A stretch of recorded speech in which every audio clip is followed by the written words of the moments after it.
Alright guys, I wanted to show you this CNC machine that my father made.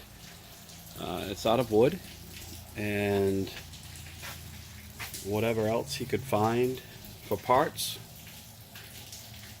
This is a Momus CNC kit, or not a kit but a plan. You see the covers right there. I have not used this in about a year, so I'm making a little plaque. I'm not very good at this stuff, but let's see what happens. Let me close the lid and get it fired up. Alright, the lid's closed. And let's go start it, see what happens.